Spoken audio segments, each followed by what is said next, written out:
아멘. 하나님 말씀은 요한계시록 16장 2절입니다.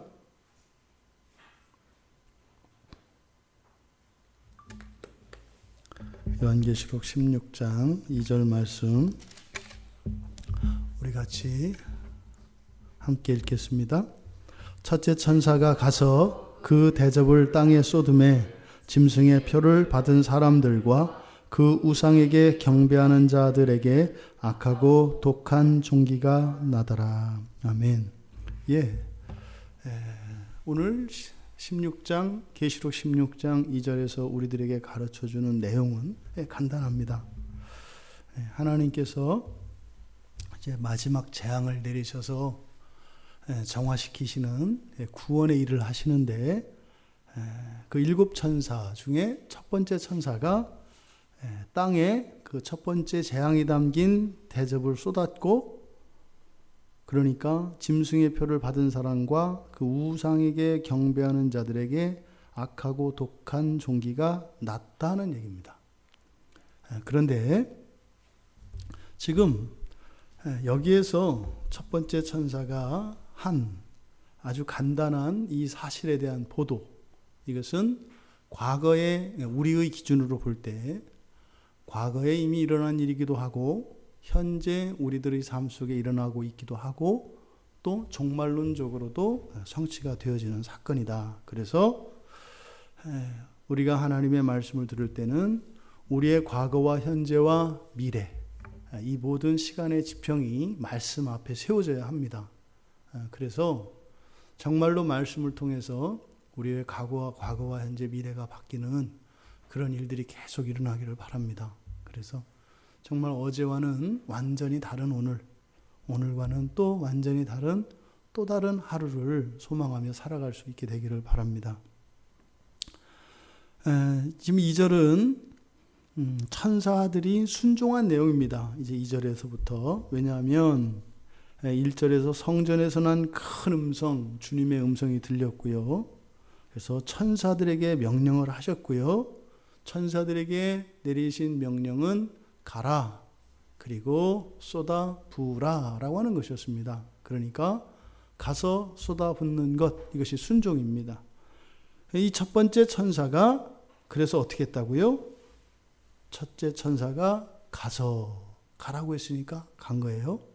그리고 그 대접을 땅에 쏟음에, 이렇게 되어 있습니다.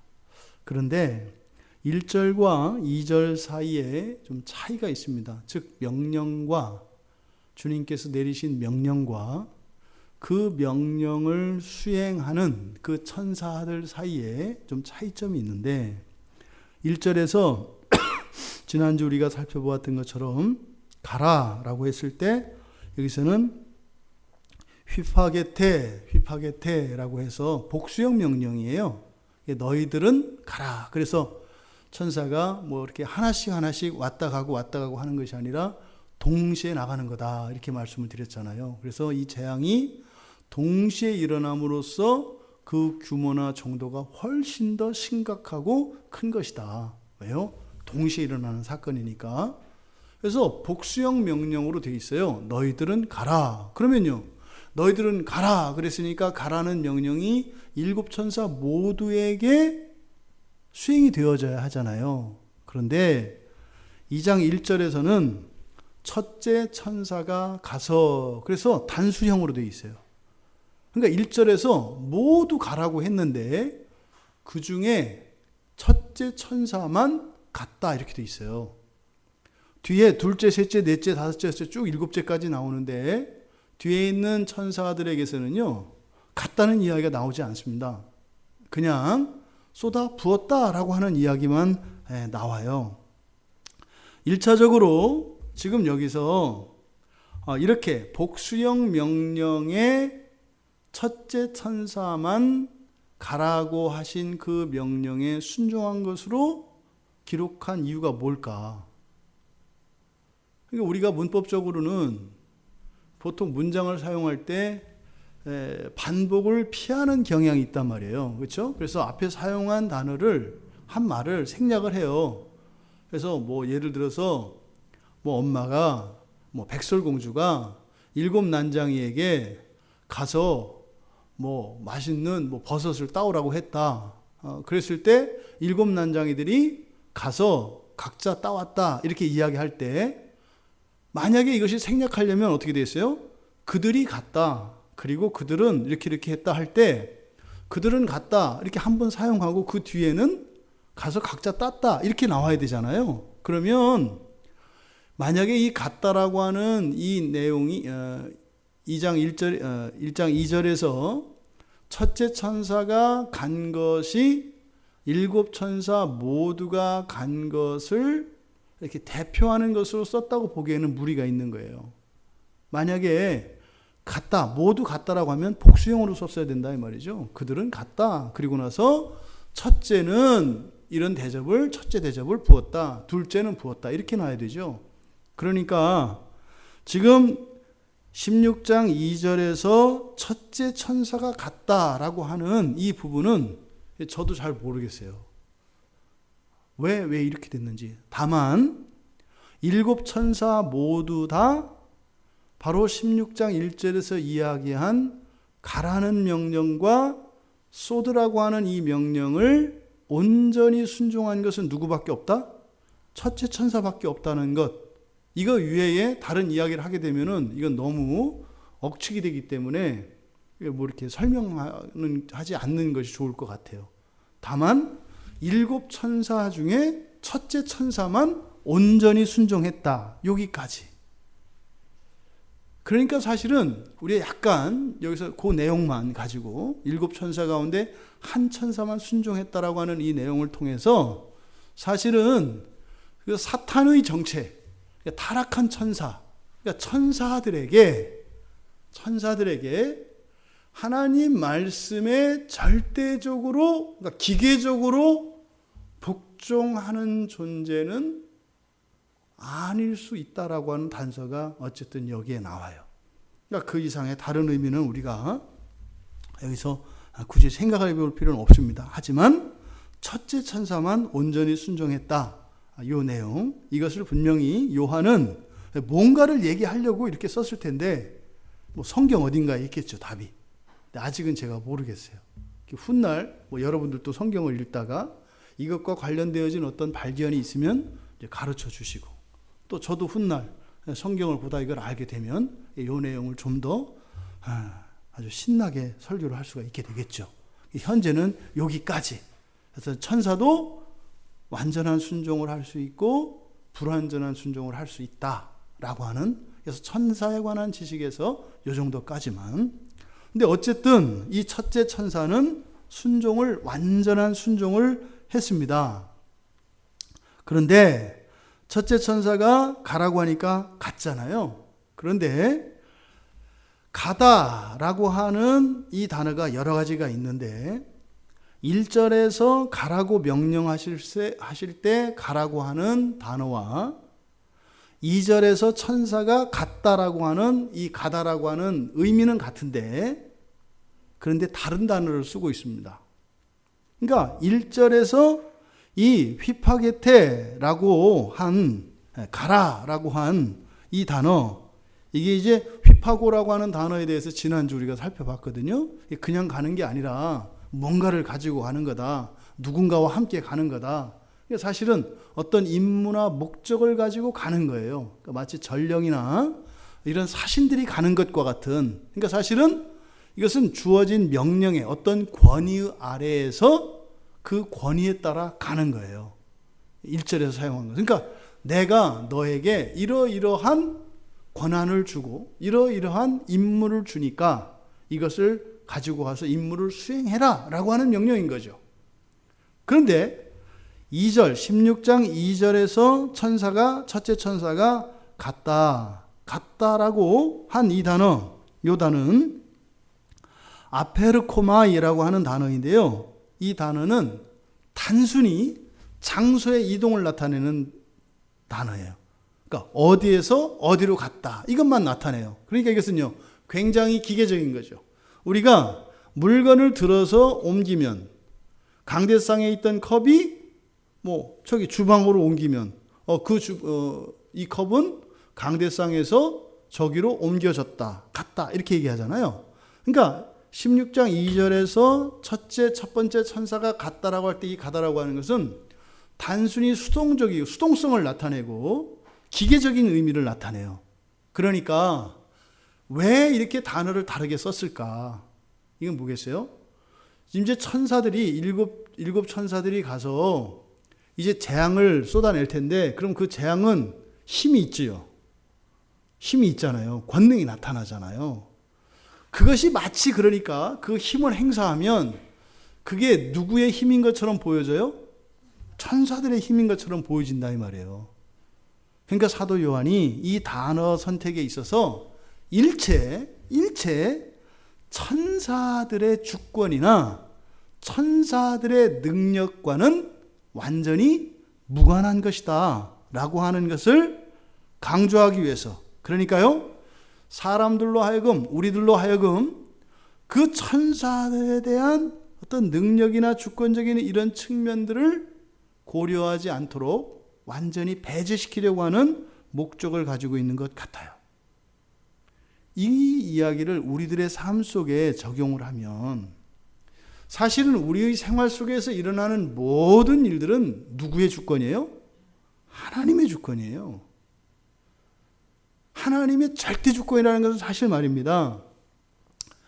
우리들이 독단적으로 무엇을 해서 어떤 것을 이루어내거나 또 이런 영적인 존재들이나 아니면 내 인생과 결부되어 있는 타자들이나 어떤 환경과 조건들이 내 인생을 변화시키거나 내 인생에 어떤 유익을 주거나 해를 줄 수 없다는 거예요. 이게 절대 주권이에요.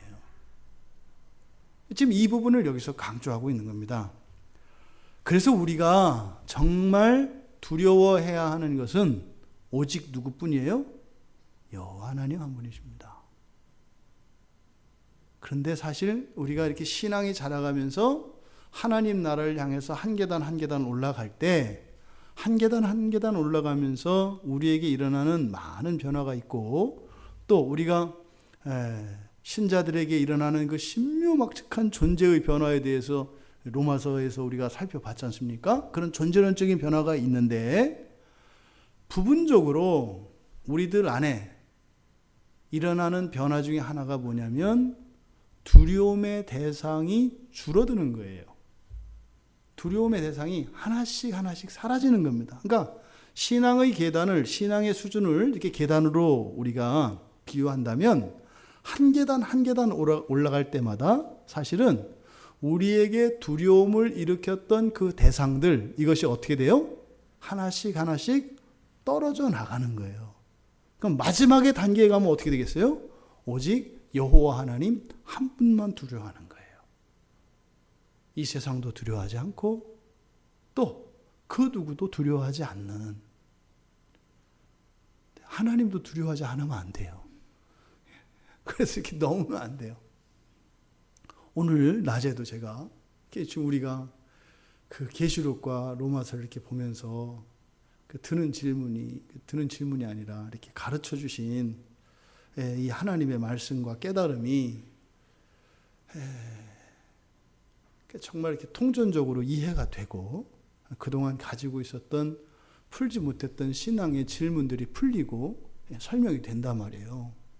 근데 이제 그것과 함께 가지게 되는 그 의구심 내지는 그 불안감이 있어요. 왜 똑같은 이야기를 하지 않는가? 목사님들이, 설교자들이 왜 똑같은 이야기를 하고 있지 않은가? 그래서 제가 어떻게 한다고요? 틈만 나면 물어본다고요. 주변에서. 오늘도 이제 어떤 목사님이 뭐 이렇게 종말론을 굉장히 이제 강조하는 이제 그런 곳에서 쭉 이제 신앙생활을 해왔대요. 그렇게 하면서 이제 본인의 그런 이제 신앙의 색깔이 종말론을 굉장히 강조한다. 그러면서 이제 그분도 그 얘기를 하면서 그러는 거예요. 그렇다고 이단은 아니고요. 이 말을 하더라고요. 제가 그래서 이제 공부가 끝나고 나서 이제 그분을 이제 따로 만났어요. 이야기를 좀 하자고. 그랬더니 그러니까 이 종말론 얘기를 하면 마치 이단은 아니고요. 그러니까 이 얘기를 왜 해야 될까? 그리고 제가 또 차를 타고 가다가 그래서 이렇게 저 인터넷상에서 그 주제와 관련해서 이렇게 자료들을 이렇게 좀 찾아보려고 이제 인터넷상에서 이제 떠도는 것들이 뭐 없을까. 그래서 이제 아내한테 옆에서 이제 그걸 한번 검색을 해봐라. 그때 이제 뭐가 나왔어요. 그래서 이제 그걸 이제 아내한테 읽어달라고 했거든요. 그랬더니 제가 이야기한 것과 물론 단어나 용어의 선택이 있어서는 좀 달라요. 근데 느낌이 벌써 이게 딱 저 신천지 딱 느낌이 들어요. 말하는 방식들이나 이런 게. 근데 진술들은 너무 내용은 같아요. 내용은 같아요. 이런 존재적인 변화와 이런 내용은 같아요. 근데 물론 이제 신천지는 그렇게 해서 그것을 다시 이렇게 갖다가 다시 되돌리죠. 이렇게 되돌려서 현재로 이 땅으로 와요. 그리고 이제 이만희한테 이제 가는데, 그러니까 이단이죠. 그런데 그렇게 돌리기 전까지, 이렇게 돌려서 이 땅으로까지 이렇게 과천 본부로 돌리기까지는 이 내용이 같은 내용이에요. 그러니까 뭐예요? 이게 성경에 있는 그 말씀, 제가 성경에서 발견한 그 진술들과 그 진리와 일치하더란 말이에요. 그런데 제가 이제 요즘에 깨닫게 된 게 뭐냐면, 지난번 시찰에서도 이제 똑같은 그것을 제가 느꼈는데, 성경의 진리를 누가 발견을 해요? 근데 이것을 이단들이 딱 말을 해버려요. 그러면 교회 안에 아주 이상한 현상이 있는데, 이단들이 말을 하면, 그 말을 하면, 그래서 말하면 안 되는 것으로. 그러면 결과는 어떻게 되는 거죠? 말씀을 도둑질 당한 거죠. 도둑 맞은 거죠. 그렇잖아요. 말씀을 도둑 맞은 거 아니에요. 진리를, 그러니까 도둑질하기가 너무 좋아, 지금은. 그러니까 마귀가 아주 지금 블루오션이에요, 아주. 그래서 아주 중요한 진리들을 이단들을 통해서 말하게 해. 그러면 알아서 정통교회들은 그 진리를 말하지 않아. 이게 왜 무슨 일인가? 이게 제가 개인적으로 목사가 되면서 제 자신의 정체성에 대해서 저는 여호와의 증인이라고 말씀을 드렸잖아요. 제가 목사가 될 때 하나님이 저하고 이렇게 계약하신 게 뭐냐면, 전 아무것도 안 하는 거예요. 아무것도 안 하는 거예요. 왜? 전 할 능력도 없고 할 수도 없어요. 저는 정말로. 대신 그러니까 이것도 못하고 저것도 못하고 저것도 못하고 그것도 못하고 이렇게 하니까 제 마음속으로 기도 가운데서 하나님께서, 제가 목사 안수 받기 전이에요. 그렇게 해서 계약을 하고 제가 목사 안수를 받은 거거든요. 그때 마음으로 주시는 게 그거였어요. 그럼 너 그러면 이것도 못하고 저것도 다 못한다고 하는데 좋다 하시더니, 그럼 내가 다 할게. 그리고 너는 그거 보고 그러면 얘기만 해. 이렇게 얘기해 주는 거예요. 제 마음으로. 하나님이 다 하시겠대요. 그리고 그거를 보고, 그러니까 네가 본 것만, 딴 데서 한 것만, 네가 본 것만 그럼 얘기해라. 그건 할 수 있지. 이러는 거예요. 그러니까 제가 계속 못해요 이랬거든요. 근데 내가 다 할 테니까 그걸 보고 내가 한 것만 보고 얘기만 해라 그러는 거예요. 제가 그랬죠. 진짜요? 근데 마음에 확신이 오는 거예요. 그래서 제가 이제 그러면 제가 목사 안수를 그럼 받겠습니다. 이제 그렇게 하고 다시 이제 목사 안수를 받은 거거든요. 그래서 그때 제가 저의 정체성을 나타내는 말이 여호와의 증인이에요. 근데 이놈의 이단이 여호와의 증인이 돼버리니까 제가 그 말을 못했어요. 이렇게 제가 저의 정체성 여호와의 증인입니다. 이렇게 하니까 이게 저 자신부터도 그 말을 하는데 사실은 주저하더라 이 말이에요. 그러니까 웃기는 거죠. 왜요? 두려움이 있는 거죠. 두려움이 있는 거예요. 뭐에 대한? 사람들이 나를 오해할 것에 대한. 사람들이 오해한다고 내가 바뀌나요? 안 바뀌어요. 그냥 나는 나일 뿐이거든요. 이 진리도 마찬가지예요. 종말론에 대한 이런 진리들과 이런 것들이 이단들이 이렇게 진술을 한다 그래서 그것을 하지 않는 하지 말아야 한다는 이런 생각이 도대체 어디서 나타났고, 그러다 보니까요, 요즘 교회들의 가장 큰 문제점이 뭐냐면 성도들이 알아서 가야 되는데 알아서 가게 할 재간이 없어요. 알아서 가게 할 수 있는 제일 좋은 방법이 뭘까요? 엄청난 대가와 보상입니다. 예? 뭐 코끼리를 움직일 때는 뭐 올라타고서 바나나 하나 이렇게 하면 간다면서요.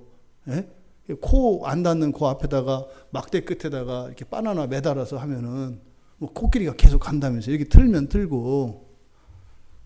사실은 그리스도인들이요, 이 세상을, 우리 신앙을 붙들고 살면서 너무나 불리한 환경과 어려운 이런 환경 속에서도 신앙을 버리지 않고 끊임없이 하나님의 형상을 닮아갈 수 있게 하는 동기가 뭘까? 뭐예요?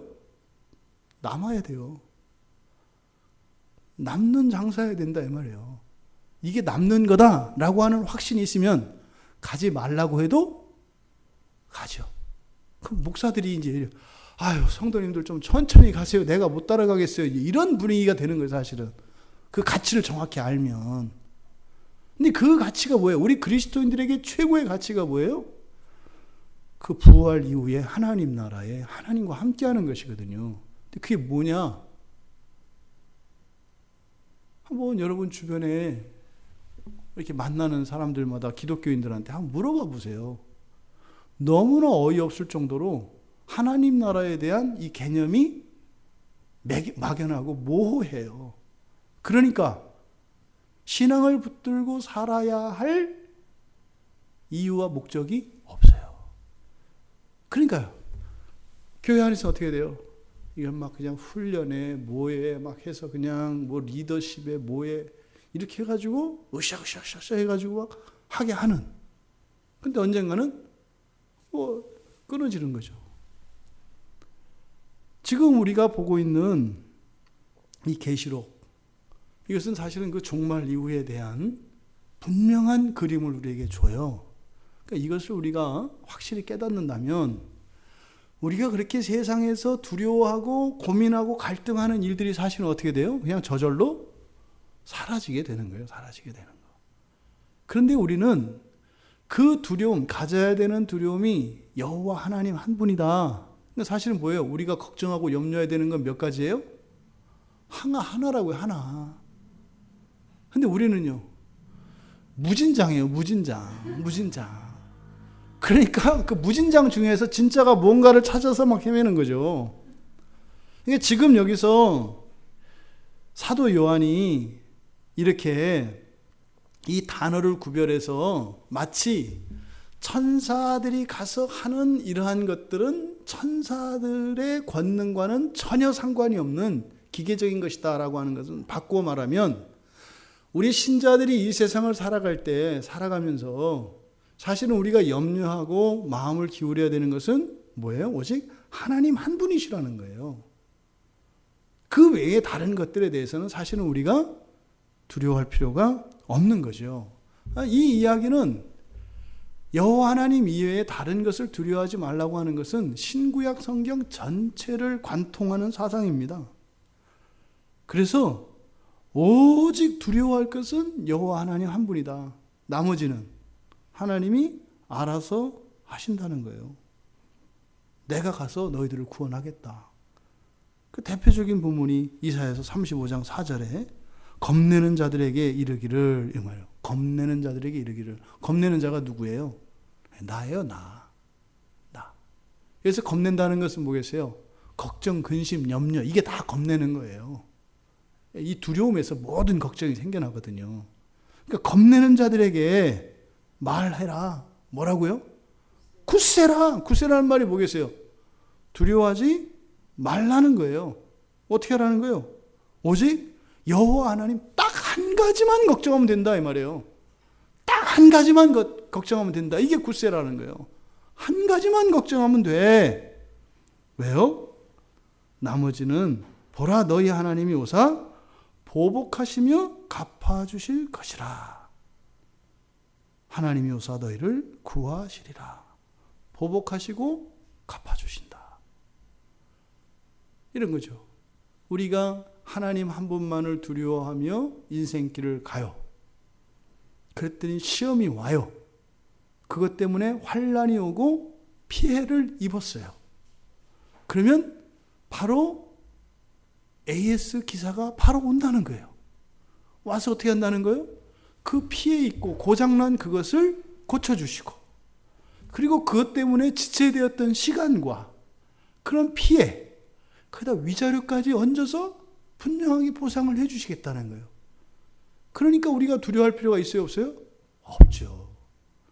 왜 초보 운전자들이 그 자신 있게 차를 끌고 밖에 나가요? 보험회사에서 쫓아와서 나는 지금 돈이 없어도 어떤 사고를 내도 보험회사에서 와서 다 해주고 갚아줄 거를 믿기 때문에 간다 이 말이에요. 저도 제 딸이 이제 그 면허증을 따고 나서 운전을 시켜준단 말이죠. 그럼 뭐겠어요? 보험을 딱 들어놓으면요 편안해요. 물론 뭐 다칠 수도 있어. 근데 이제 그런 건 이제 조심해야 되겠지만 그런 염려가 안 든다 이 말이죠. 우리 인생이 그렇습니다. 지금 여기에서 사용한 이 휘파고라고 하는 단어를 사용해서 명령하신 것과 아페르코마이라고 하는 이 단어를 통해서 그 명령을 이행했다라고 표현한 사도 요한의 의도는 바로 뭐예요? 우리들이 살면서 뭘 하는 것 같지만 그것을 우리들의 공로로 생각해서는 안 된다. 진짜 그렇잖아요. 그죠? 오늘 아침에 우리가 하루 일과를 보내고 오늘 예배 나온 게 우리가 한 거예요? 예, 우리가 한 거 맞아요. 동의했고 그렇게 원했죠. 그러고 싶었고요. 했어요. 분명히 우리 자유의지로 한 거예요. 하나님은 기뻐하시죠. 그거를 받으셨죠. 하나님이. 그죠? 그리고 어떻게 이렇게 들어주신 거죠. 올 수 있는 확률은요. 로또보다 더 어렵다니까요. 누누이 말씀드리지만. 더더군다나 이렇게 요 조합으로, 이 조합으로 이렇게 이제 하려 그러면 이거 아시죠? 그 팩토리얼 계산법, 그렇죠? 이거는 뭐 어마어마한 경우의 수가 늘어난다 이 말이죠. 지금 천사들의 순종으로 인해서 일어나는 일일 뿐이지, 천사들이 존재론적으로 그들이 가지고 있는 어떤 능력들을 가지고 이렇게 권세를 부릴 수 있는 것이 아니다. 그러면 하나님과 천사와 아직 우리의 명예를 회복하지 못하고 우리가 완전한 그 예수류의 완전한 새로운 전인으로서 우리가 완성되기 이전까지는 천사보다는 열등한 것, 능력면에 있어서 그런 상태에 있지 않습니까? 그렇다 하더라도 어떻게 해라? 천사들의 어떤 능력이나 이런 것이 임의로 너희들을 해치거나 이렇게 할 수 없다. 절대적인 하나님의 보호 아래 있다. 하나님의 주권 아래 있다. 라고 하는 것을 이야기해주고 있다. 그래서 빌립보서 1장 28절에 보면 무슨 일에든지 대적하는 자들 때문에, 대적하는 자들은 누구겠어요? 사탄이요. 대표적으로 두려워하지 아니하는 이 일을, 뭐겠어요? 믿음이 자라서 오직 여호와 하나님 한 분만 두려워하는 거예요. 겁이 없어지는 거죠. 이 일이 그들에게는 멸망의 증거요 너희에게는 구원의 증거니 이는 하나님께로부터 난 것이다. 이렇게 얘기를 해요. 그러니까요, 그리스도인은 겁이 없어져요. 점점점 두려움이 없어져요. 정말로 그렇게 돼요. 그러니까 순해. 싸움도 못해. 달리기도 못해. 운동신경도 없어. 그런데 어떻게 해요? 그 밤길에 산길을 주의 복음을 들고 가는 일들이 일어나요. 왜요? 용감하고 이런 게 아니에요. 겁이 안 나. 왜? 하나님께서 찾아와서 갚아주시고 보복해 주실 것을 알기 때문에 오히려 그런 사고가 나면 날수록 이 세상에서는 손해가 될 수도 있지만 믿음의 세계에서는 그렇지 않은 거예요. 그러니까 그렇게 담대히 갈 수 있는 거죠. 그래서 어떤 경우에도 우리가 두려워하지 말 것. 뭐겠어요? 지금 앞으로 일어날 일들은 뭐예요? 재앙이에요, 재앙. 이 재앙들 그 자체를 가지고 두려워하지 마라. 그럼 뭘 생각하라는 거예요? 그 재앙을 보내신 하나님의 뜻을 생각하라는 거예요. 바로 이 가다라고 하는 두 단어를 이렇게 목적을 가지고 사용한 것이다. 자, 그렇다면 이 첫 번째 천사가 가서 그 대접을 땅에 쏟았습니다. 어디에 쏟았다고요? 땅에 쏟았어요. 왜요? 왜 땅에 쏟았을까요? 주님이 하라고 하셨으니까. 주님이 하라고 하셨으니까. 이게 어이없는가? 당연한 얘기를 하고 있잖아요. 근데 문제는 이런 생각을 여러분들이 하셔야 되는 거예요. 여러분들이 일상생활 속에서 이 생각을 그냥 자연스러운 생각을 해야 된다고. 근데 어떻게 돼요? 우리는 자연스럽게 그냥 걸어가야 되는 걸 어떻게 돼요? 이렇게 간다 이 말이에요. 그건 무슨 말이에요? 그 말씀이 우리의 삶 속에 영향을 미치지 못하는 거예요. 알죠. 그런데 그것이 우리들의 삶이 되지는 않아요. 당연한 거거든요. 천사들이 왜 땅에 붙어요? 하나님이 하라고 했으니까요. 맞아요. 이게 보통 신자들의 삶 속에서 일어나는 고난에 대한 답이에요. 고난이 왜 일어날까요? 하나님이 용인하셨으니까요. 하나님이 용인하셨으니까요. 억울하고 부당하고 깜짝 놀랄 고난은 없어요. 하나님이 용인하신 거예요. 그러면 하나님이 용인하셨다. 근데 그 천사는 단지 다시 말해 그런 일들은 일어난 것뿐이다. 그 일 자체에 놀라거나 천사의 능력을 다시 말해서 그 일이 일어난 원인과 이런 어떤 세상적인 것들에서 의미를 찾으려고 하지 말고 그 일은 전적으로 누구의 주권에 의한 것이다? 하나님 주권으로 인한 것이다. 중요한 것은 뭐예요? 이 고난의 크기나 이 고난의 이유나 그 고난을 내가 받아들일 수 있느냐 없느냐, 납득할 수 있는 것이냐 없는 것이냐 이런 게 중요한 게 아니라 뭐예요? 그 고난을 용인하신 하나님의 뜻을 생각하라는 거예요. 그러면 하나님의 뜻이 어디에 있다고요? 땅에 있대요. 그러니까 땅에 쏟았죠. 그래서 이렇게 땅 좋아하시는 하나님을 따라서 이 세상이 뭘 좋아해요? 땅을 좋아해요. 그래서 부동산 투기가 왜 일어났어요? 하나님이 땅을 좋아하시기 때문에 그렇게 사람들이 땅을 좋아하는 거예요. 근데 그 사람들은 그래서 그런지 모르죠. 그죠? 그거 모르죠. 근데 몰라. 난 이상하게 자꾸 땅이 좋아. 땅을 많이 사면 좋아? 돈이 벌리잖아요. 그죠? 왜 땅을 사면 돈이 벌릴까요?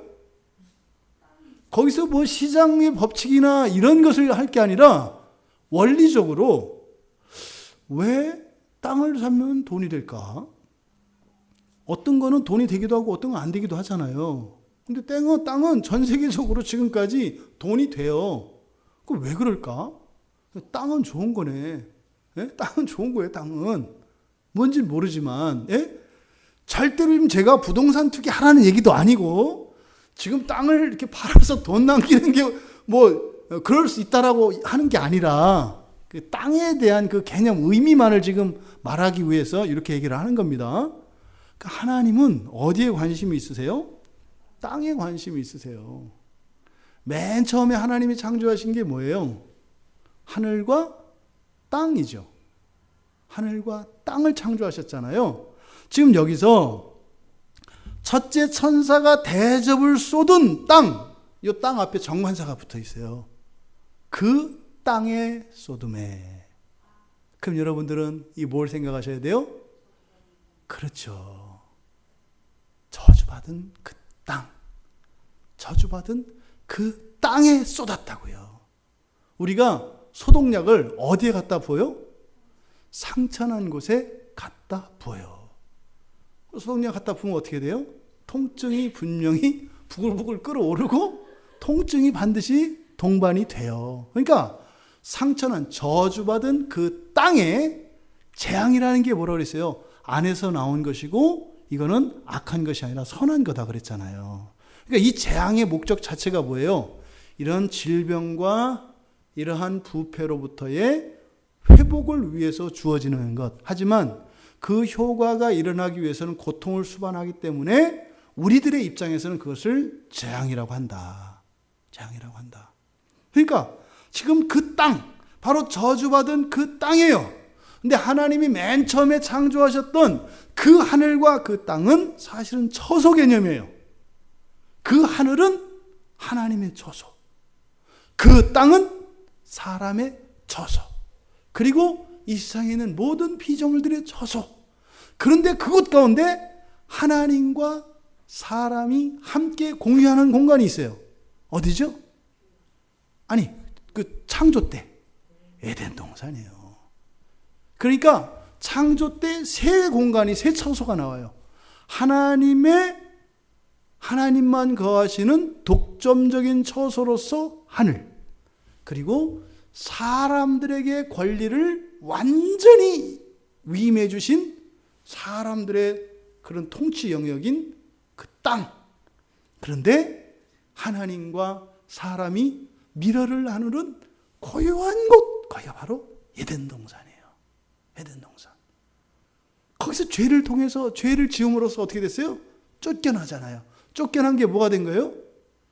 둘이 같이 찾았던 살림집이 없어진 거예요. 살림집이. 뭐만 있겠어요? 일터만 남았지, 일터만. 일터만. 그러니까 삶이 고되잖아요. 왜? 쉼이 없으니까. 쉼이 없으니까. 그러니까 지금 여기서 말하는 그 땅, 하나님의 처소로서의 하늘과 사람의 처소로서의 그 땅을 말합니다. 그런데 그 땅은 저주를 받았어요. 그런데 거기에 지금 이 재앙을 붓는다. 근데 여러분, 첫 창조에서 이루어졌던, 그리고 사람의 죄로 저주를 받았던 그 땅이 끝나는 게 아니죠. 성경에서는 새 땅에 대해서 언급하죠. 새 하늘과 새 땅에 대해서 언급하잖아요. 이거는 이미 구약에서부터 이사야 선지자를 통해서 새 땅, 다시 말해서 이 새 하늘과 새 땅이라고 하는 재창조에 대한 이야기를 이미 구약에서 해요. 그러니까 이사야서 65장 17절과 이사야서의 마지막인 66장 22절에 가면 바로 새 하늘과 새 땅의 재창조에 대한 언급이 있어요. 이사야는 뭐라고 해요? 이전 것은 뭐겠어요? 그 땅이에요, 그 땅. 그 땅은 기억되거나 마음에 생각나지 아니할 것이다. 이건 뭐예요?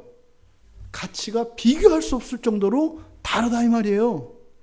근데 베드로 사도도 자신이 바라는 것이, 자신이 관심이 있는 땅이 옛날 구도심의 그 땅이 아니라 바로 새로운 곳, 그 새 땅에 관심이 있다. 베드로후서 3장 13절과 14절에서 이야기를 해요. 여러분, 땅값이 오르는 데가 있고 땅값이 떨어지는 데가 있어요. 땅값이 떨어지는데 땅을 사면 어떻게 돼요? 망해요. 손해봐요. 땅값이 계속 올라가는 데는요, 거기는 돈 벌어요. 굉장히 현실적이라니까요. 그러니까 보세요. 10년 전에 어떤 한 도시의 땅값과 또 다른 도시의 땅값이 똑같았어요. 이렇게 10년 전에. 근데 10년이 지났어요. 근데 옛날 A 도시의 땅값은 그대로야. 한 10%, 20% 정도밖에 안 올랐어요. 1억이었다면 1억 1천만 원, 1억 2천만 원이 돼서 10년이 지났는데, 근데 이 B라고 하는 도시에 그 10년 전에 똑같은 땅값이었던, 가격이 같았던 이 땅은 5억, 6억이 됐어요. 여러분들은 어디 땅을 사야 되겠어요? 당연하죠.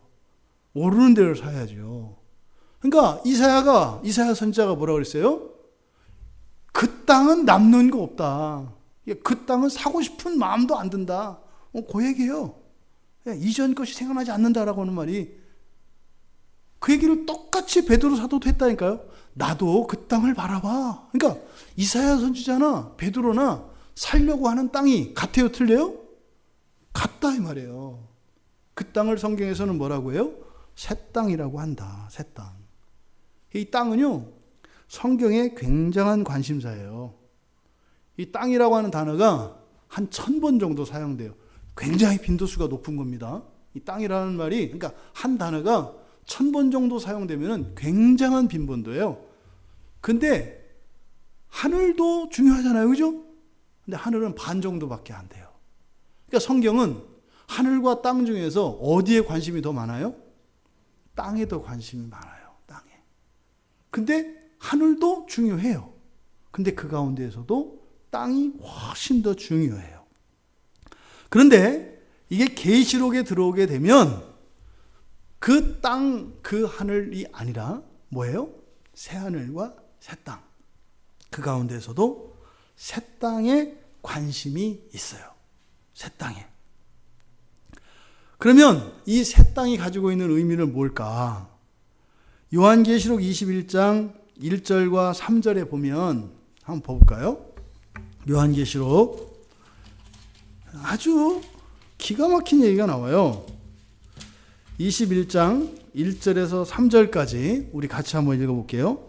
또 내가 새 하늘과 새 땅을 보니 처음 하늘과 처음 땅이 없어졌고 바다도 다시 있지 않더라. 또 내가 보매 거룩한 성 새 예루살렘이 하나님께로부터 하늘에서 내려오니 그 준비한 것이 신부가 남편을 위하여 단장한 것 같더라. 내가 들으니 보좌에서 큰 음성이 나서 이르되 보라 하나님의 장막이 사람들과 함께 있음에 하나님이 그들과 함께 계시리니 그들은 하나님의 백성이 되고 하나님은 친히 그들과 함께 계셔서. 여러분, 이 계시록 21장 1절에서 3절까지 여기서 하는 이야기는 바로 하늘은, 여기서 말하는 하늘은 하나님의 처소, 여기서 뭐라 그래요? 그래서 하나님의 성이라고 해요. 하나님의 성. 그 하나님의 장막이 있는 그 하늘, 그러니까 하나님의 처소로서의 하늘이에요. 그런데 2절에 보니까 하늘에서 뭐가 내려온다고요? 거룩한 성이 내려온대요. 거룩한 성은 뭐라고요? 하나님의 처소예요. 그러니까 새 예루살렘, 그러니까 거룩한 성, 새 예루살렘, 이것과 같은 동의어가 뭘까요? 거룩한 성, 새 예루살렘. 이게 새 하늘이에요. 전부 하나님의 처소를 나타내는 말이라고요. 거룩한 성, 새 예루살렘, 새 하늘, 동의어다 이 말이에요. 그러니까 2절에서 하나님께로부터 하늘에서 내려오니 할 때 여기서 내려온다는 개념은 뭐겠어요? 구름이 내려오는 것 같은 게 아니라 뭐예요? 지성소가 성소로 확장되는 것을 말해요. 내려온다라고 하는 의미는 그 영역이 어떻게 된다? 확장이 되는 것을 의미한다. 그러니까요, 첫 창조 때는 하나님의 처소가 있고 사람의 처소가 있고 하나님과 사람이 공유하는 공간이 있었잖아요. 이게 성막이에요. 성막에 하나님이 독점하시는 지성소가 있잖아요. 그리고 성막 밖은 사람들이 공유하는, 사람들이 점유하는 곳이잖아요. 만나는 곳이 어디예요? 성소잖아요. 그런데 지성소와 성소가 어떻게 됐다고 그랬어요? 경계가 없어졌다고 그랬죠. 연기가 이제는 가득 채웠다고 그랬잖아요. 그러니까 지금 하늘에서 이렇게 거룩한 성이 내려온다, 새 예루살렘 성이 내려온다, 이게 무슨 의미예요? 위에서 무슨 UFO가 내려오듯이, 그래서 뭐 새로운 도시가 내려오는 뭐 이렇게 운석이 떠 이런 개념이 아니라 뭐예요? 질적인 변화를 나타낸다고요. 어떻게 해요? 천지가 그러니까 어떻게 돼요? 정말로 하나님의 영광이 가득 차고요. 그러니까 지금은 지구에 어떤 일이 일어나요? 여기가 밤이면 저 반대편은 낮이죠. 여기가 밤이면 반대잖아요. 근데 이때는 어떻게 되는 거예요? 다 낮이에요. 잠을 잘 필요가 있을까요? 없을까요? 없어요. 지하 눈빛은 잠을 안 자고 어떻게 하는 거야? 이거 잠을 안 자고도 잠을 잘 잔 효과가 있다면 잠을 잘 필요가 있어요, 없어요? 없죠. 그렇게 우리 지하는 포기를 안 해요.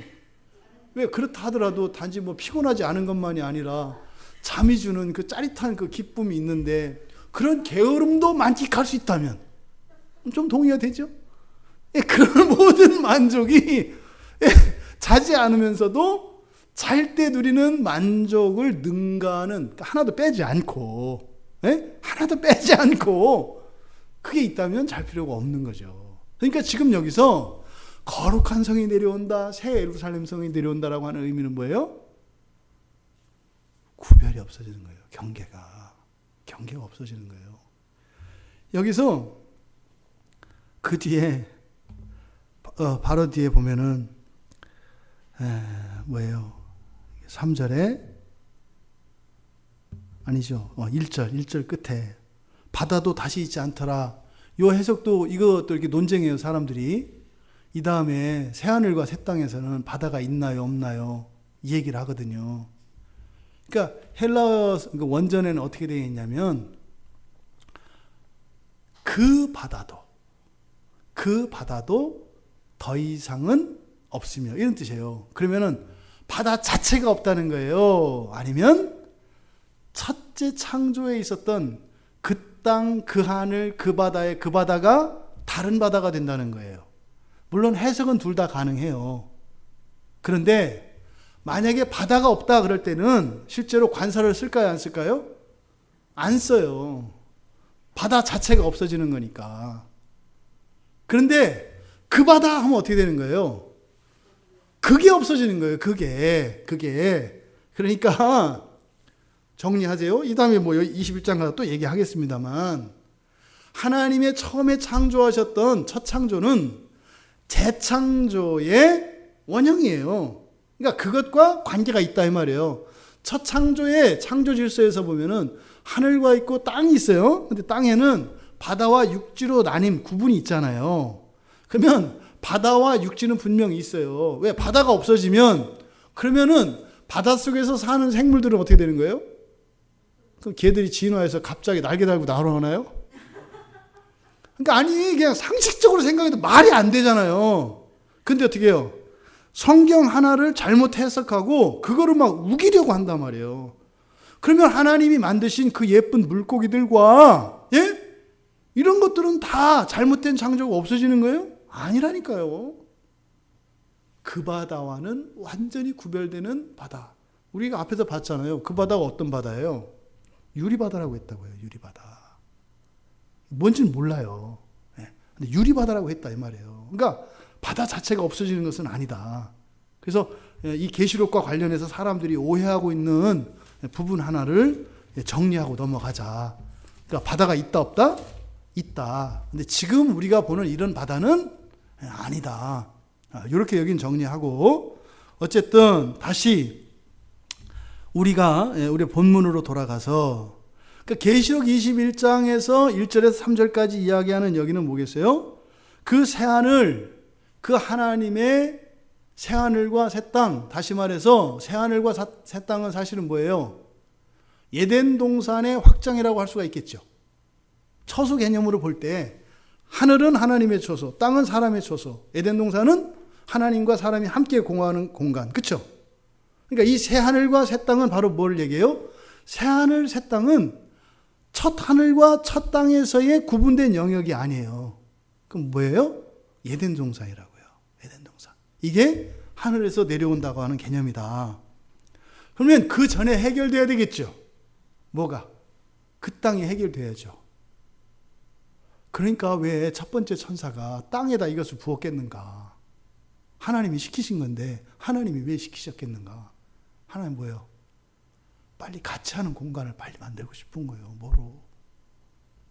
이 땅, 이 세상, 하늘과 땅을. 그래서 하나님의 속내가 딱 드러나는 거예요.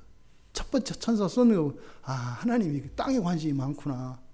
근데 그 땅에 관심이 있다는 것은 뭐겠어요? 에덴 동산에서 이별한 뒤로 그리워서 못 살겠는 거예요.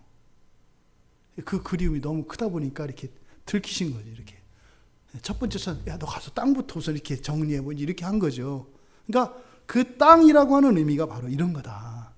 그러면 그 땅에 대접을 쏟았어요. 그랬더니 그 땅에 쏟아진 그 대접에서 나온 게 뭐예요? 나온 게 보니까 뭐였어요? 종기죠, 종기. 예, 종기가 쏟아졌어요, 땅에. 예? 종기가. 악하고 독한 종기. 그러니까 종기가 쏟아졌는데 그 종기의 성격이 어떻다? 악하고 독하다. 이런 거잖아요. 그러면 이 헬코스라고 하는 종기, 이게 뭐냐? 여러분, 우리 사람 몸에 일어나는 종기가 뭐예요? 골문 상처를 종기라고 해요. 골문 상처를. 살이 골무면 거기 이렇게 상처가 생기잖아요. 빨갛게 이렇게 이제 부어오르다가 그 안에서 이제 골무면 고름이 생기고 이렇게 상처가 생기잖아요. 그걸 종기라고 한단 말이에요. 그러면 이 종기라고 하는 것은 염증으로 인해서 생기는 거예요. 근데 그 염증이 하는 일은 뭐예요? 살을 썩게 해요. 살을 썩게 한다고요. 근데 지금 우리는 이 몸을 건강하게 지켜야 되잖아요. 근데 이 몸을 썩게 하는 거니까 병이잖아요. 그런데 썩은 몸을 썩게 한다는 것은 뭐겠어요? 새살이 나는 거죠. 썩은 몸을 썩게 한다는 것은 더 썩게 한다는 의미가 아니라 썩은 것에 반대되는 것은 뭐예요? 다시 회복되는 거잖아요. 그러니까 이 종기라고 하는 것은 그 종기가 있는 그 대상의 성질을 어떻게 해요? 파괴한다고요. 그러니까 썩게 하는 것을 썩게 만들어서 더 이상 썩지 못하게 한다 이 말이에요. 이 종기라고 하는 이 성격이.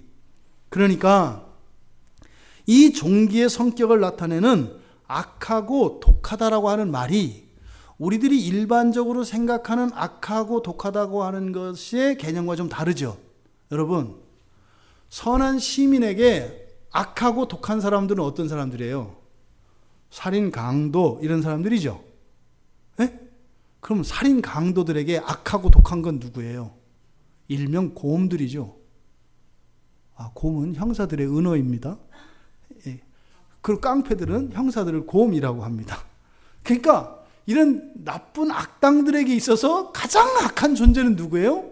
곰, 이런 말을 쓰면 되나? 어쨌든 형사들이란 말이에요. 왜? 자기들을 잡아가니까. 그러니까 여기서 악하고 독한 종기라고 하는 것은 사실은 뭐예요? 병균들을 잡아먹는 걸 말한다 이 말이에요.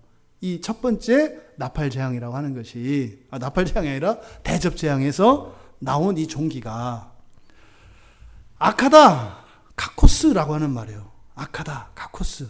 그런데 이 악하다는 말이 성경에 이제 헬라어에 4가지가 있거든요. 그 중에 2개를 써요.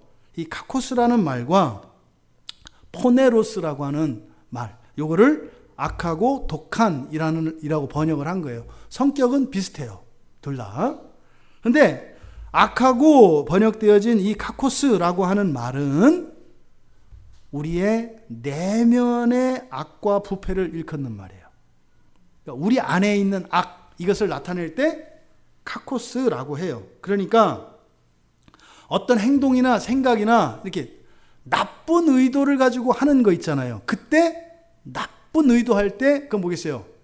의도와 목적이 악한 걸 말하죠. 그러니까 우리 내면에 있는 이런 악한 것, 부패한 것, 이런 것을 나타낼 때 쓰는 말이 이 카코스라고 하는 말이에요. 그러니까 이 카코스라고 하는 것은 그 효과가 사악한 거죠. 우리 동기나 이런 것이 나쁜 거니까. 근데 그 효과는 어때요? 파괴적이에요. 파괴한다고요. 이 카코스의 효과는. 그러니까 뭐예요? 대상을 무조건 파괴해요. 그러니까 타락하고 병든 그곳에 악한 것이 떨어지면 어떻게 되는 거예요? 타락하고 병든 것들을 쓸어버리는 거예요. 마치 이것은 구약에서 하나님께서 어떻게 해요? 하나님께 대적하는 자들을 쓸어버리는, 진멸시키는 헤렘전쟁. 이 개념이 여기에서 나타나는 거죠. 카코스라고 하는 것은. 두 번째로 이 독하다라고 하는 이 포네로스. 이것의 특징은 카코스는 내면의 내적인 것이라면 이 포네로스는 환경이나 조건, 외부적인 것을 말해요. 그러니까 어떻게 해요?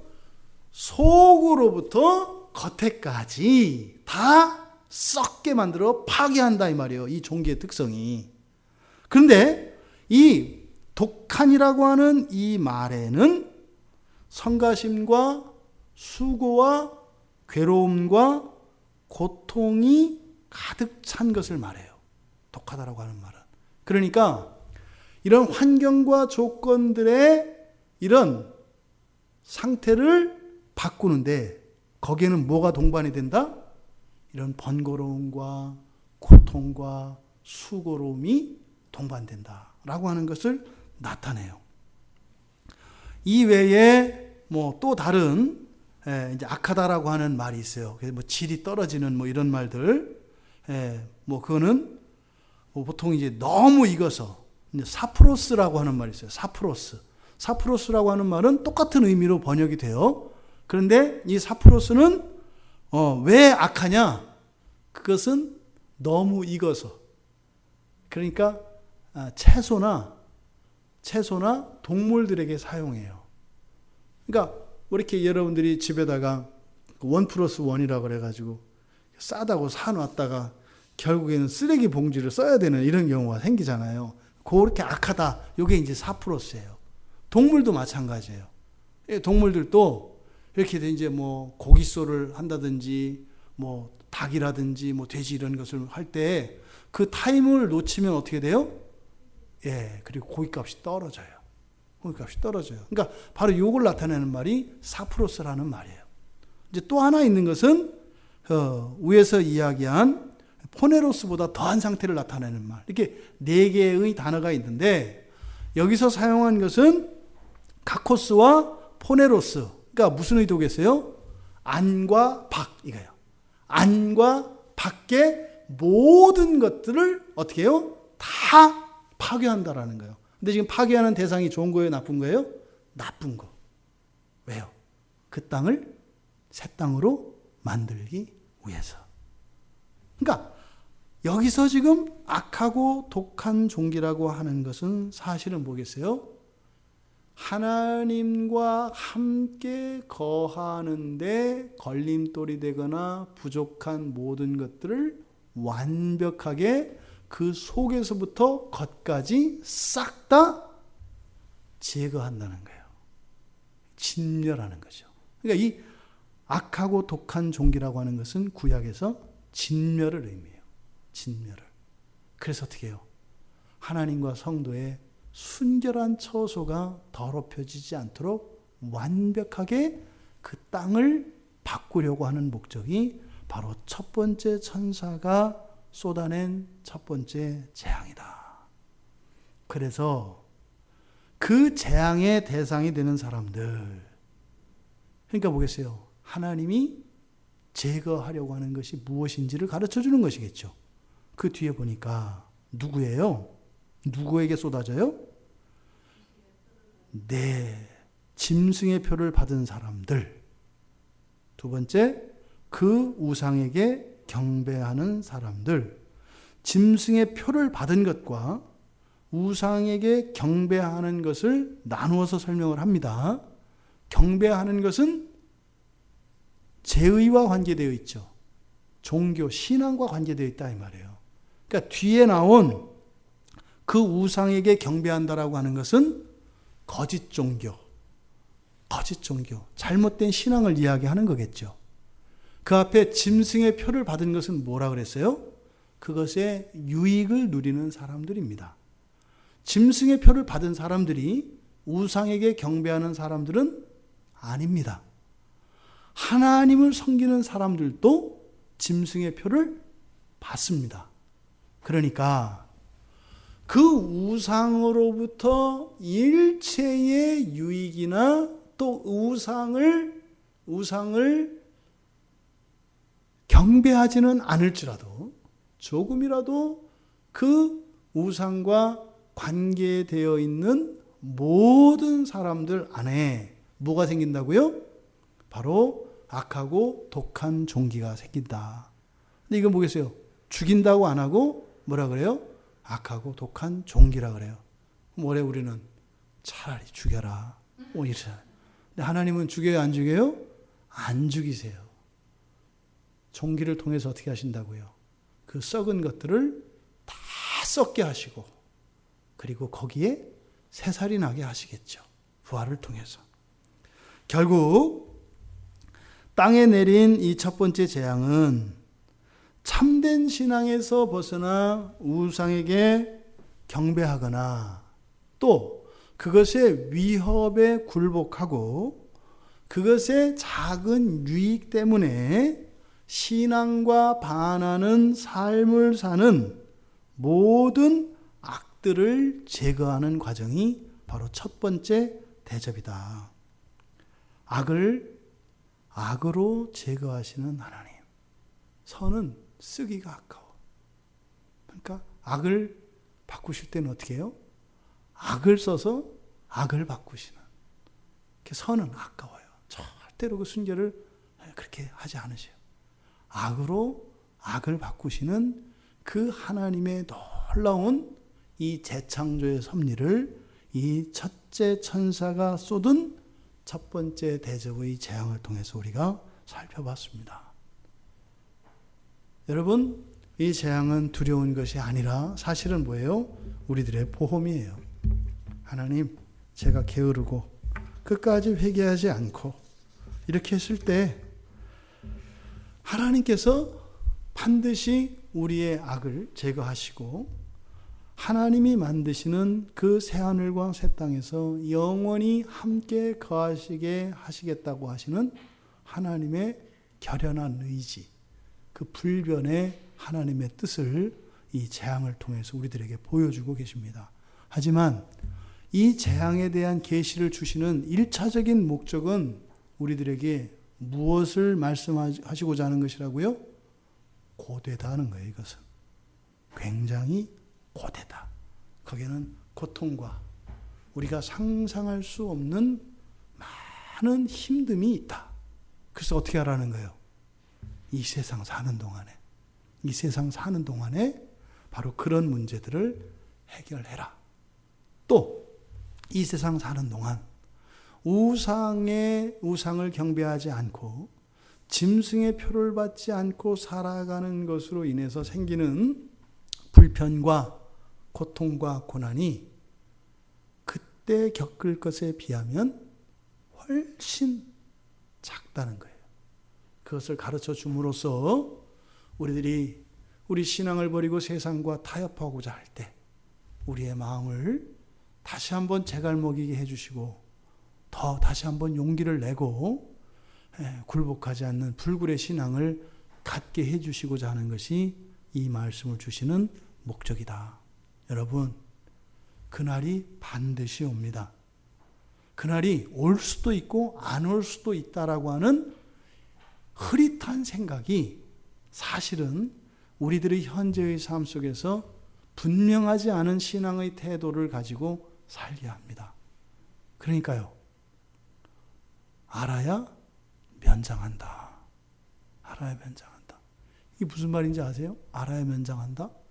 이게 시장, 읍장, 군수, 면장의 면장이 아니에요.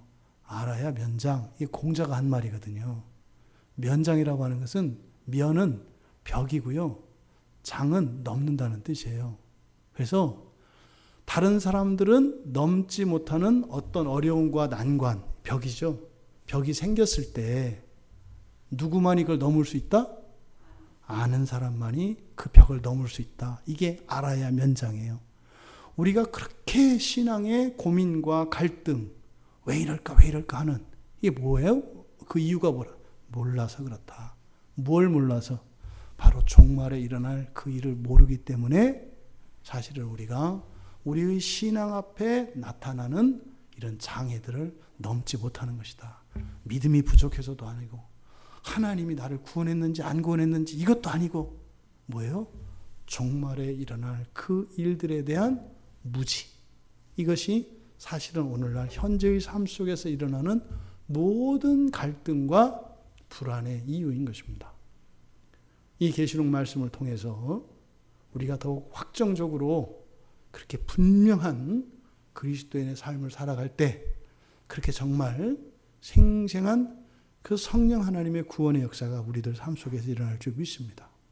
그렇게 우리의 삶 속에 정말 올곧은 신앙으로 확정적으로 살아갈 수 있는, 그래서 우리들 한 사람 한 사람을 통해서 우리 모든 가족들이 그렇게 되길 바랍니다. 그리고 더 나아가서 우리가 알고 있는 지인들, 그리고 우리 그리스도인들, 이들이 세상과 타협을 할까 말까, 해도 되나 안 되나 이런 고민하지 않고 분명하게 단호하게 일어나서 관리할 수 있는 우리 모두가 되기를 주님의 이름으로 축원합니다. 우리 말씀을